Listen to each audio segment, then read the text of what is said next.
morning, afternoon, evening, and welcome to Season 2, Episode 7 of ARBinBRIEF, a practical video guide showcasing talented arbitrators. ARBinBRIEF is produced in collaboration with Arbitration Pledge and Delos Dispute Resolution, and Season 2 is sponsored by 𝗔𝗕𝗓. My name is Mrinalini Singh. I'm part of the ARBinBRIEF team, and I practice international arbitration at 𝗔𝗕𝗓 in Copenhagen. I'll be moderating today's episode on emergency arbitration, featuring Poornima Hatti, a partner at Samvad Partners in Bangalore, India, and Chung, a partner at Norton Rose Fulbright in Singapore.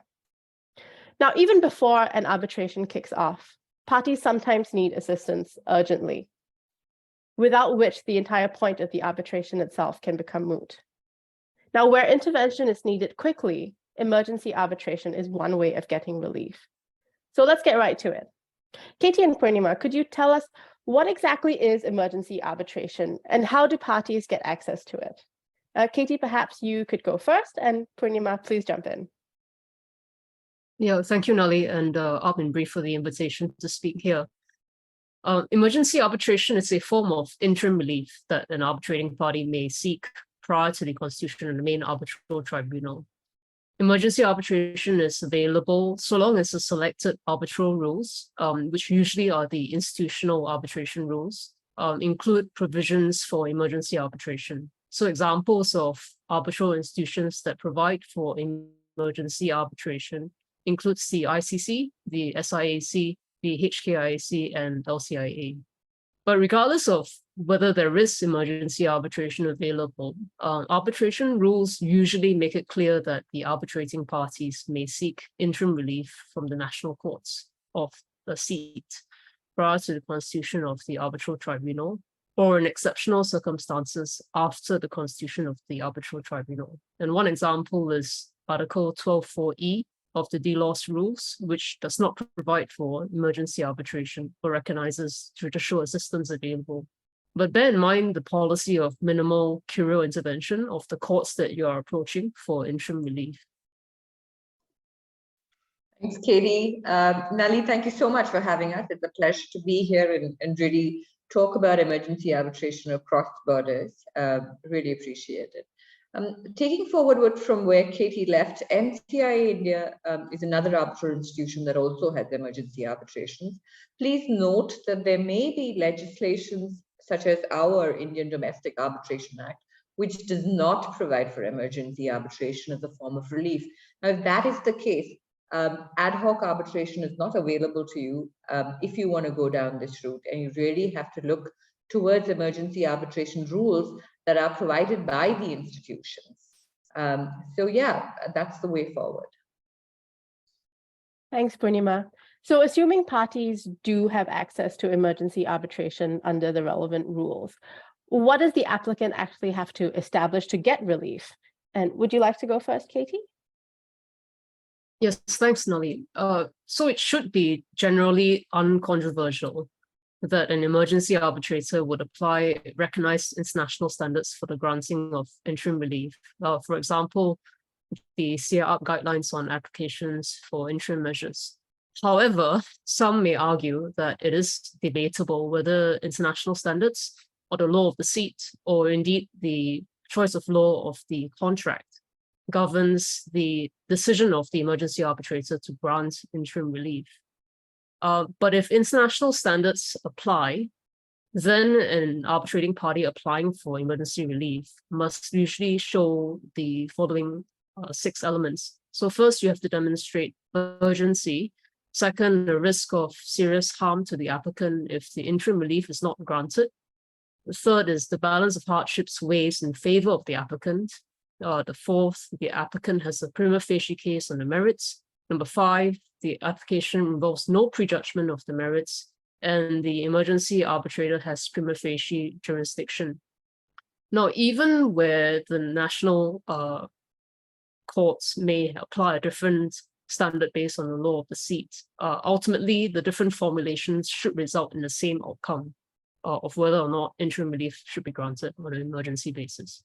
And to show urgency based on Singapore and English case law, it seems like the best evidence of urgency may well be a fixed date on which something will happen unless the EA grants the emergency interim relief, or where you want to stop a party from continuing to do something. So, for example, in preserving evidence of defects on a construction site. Right. Thanks, Katie. So I think just to add on there, I agree with what Katie said. It's not different in most parts of the world.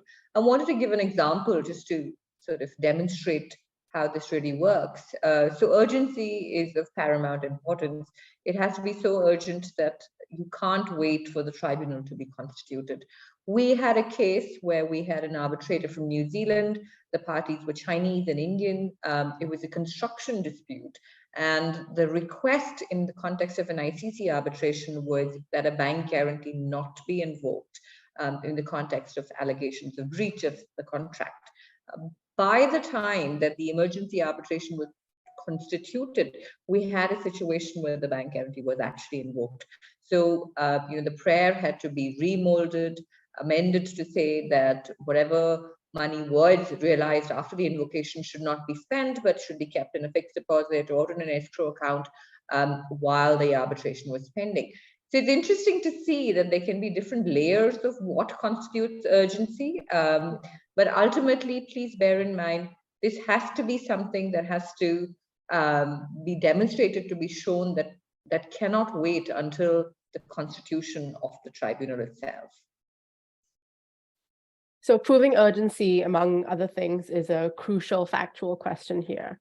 But let's say an applicant manages to meet that threshold and obtains an emergency arbitration award. Does the other party generally comply? And what happens if they don't? Poornima, would you like to go first here?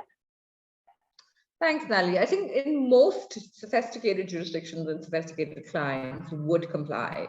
Bear in mind, this is still prior to the whole arbitration process. Starting off, you still have the constitution of the main tribunal, so most people would comply. There are jurisdictions, of course, where compliance may be an issue.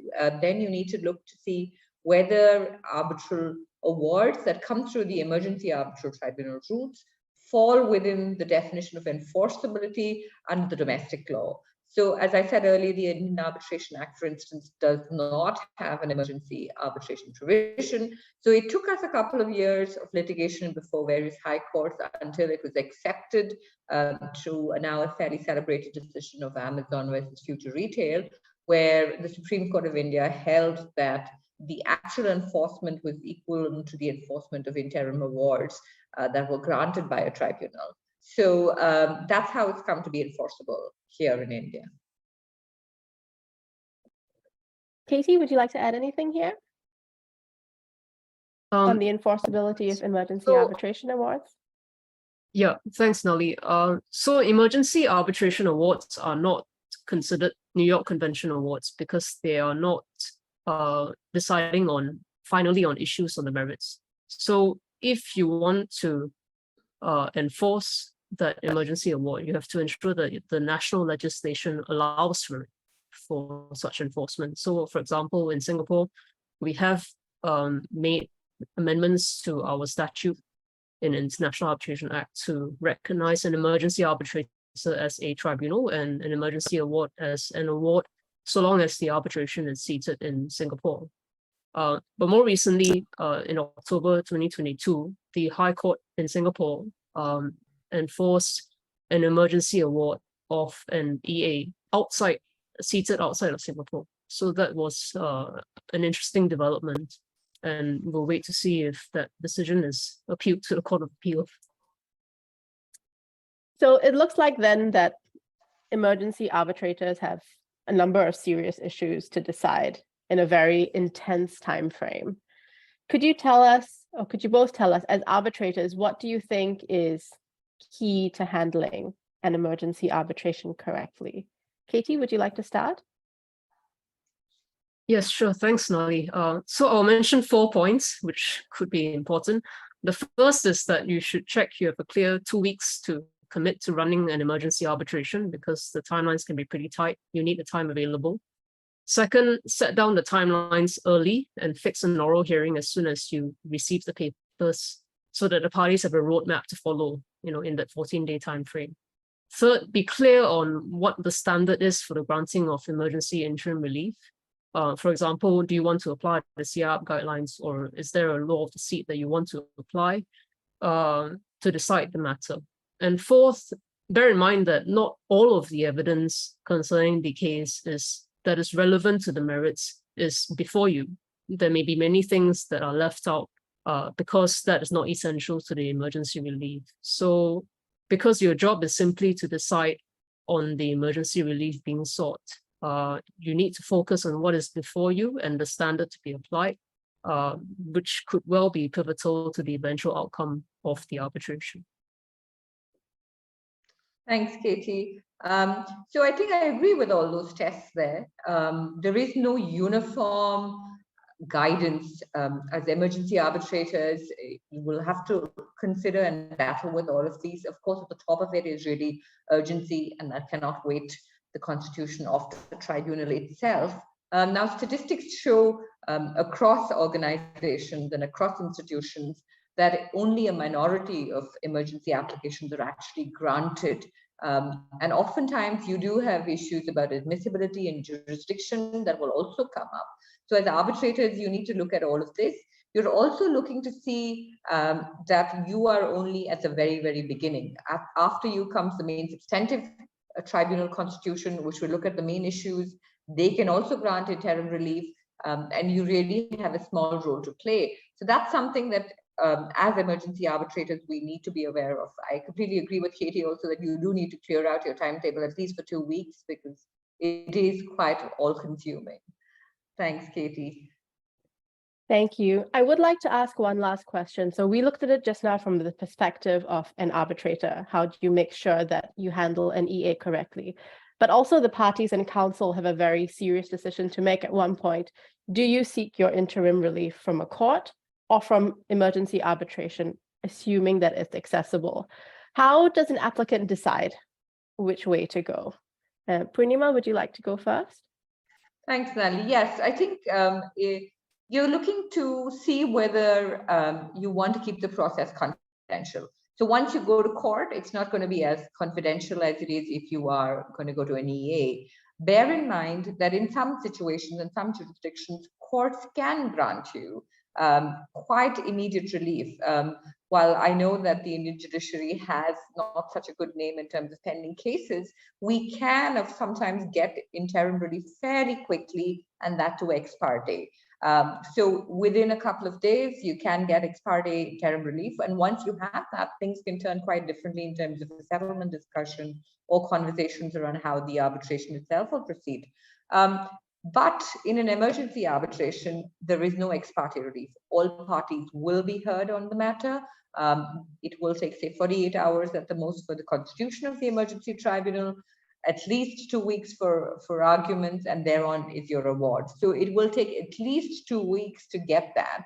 I do know that this is a fairly short time frame compared to some jurisdictions where your court hearings may take much longer. So you have to bear in mind all of these and then decide where you would go and what holds the best plan for you. Of course, if third parties are involved, that's another thing that you want to consider, because courts may be able to rope in third parties. EAs normally will not do so. Correct. Katie, would you like to add anything here? Just one quick point, and I agree with everything that Poornima said. I just wanted to go back to the example that she had earlier given, which is a very good one, in that if you want to stop a bank, for example, from paying out the bank guarantee, you have to go to court to get the injunctive relief, because the bank is not going to be privy to the contract between the two parties under which the bank has issued a bank guarantee. And you have to go to the courts where the bank is domiciled in order to stop the money from being paid out of, the bank guarantee. I see. Good. That's great. So emergency arbitrations, not for the faint-hearted. Thank you so much, Poornima and Katie, for this. Before we move to our Q&A session, we'd like to thank our partner organizations, Delos Dispute Resolution and ARBinBRIEF Pledge, as well as our sponsor for Season 2, 𝗔𝗕𝗓. Thank you all for being here today, and we look forward to seeing you at our future episodes.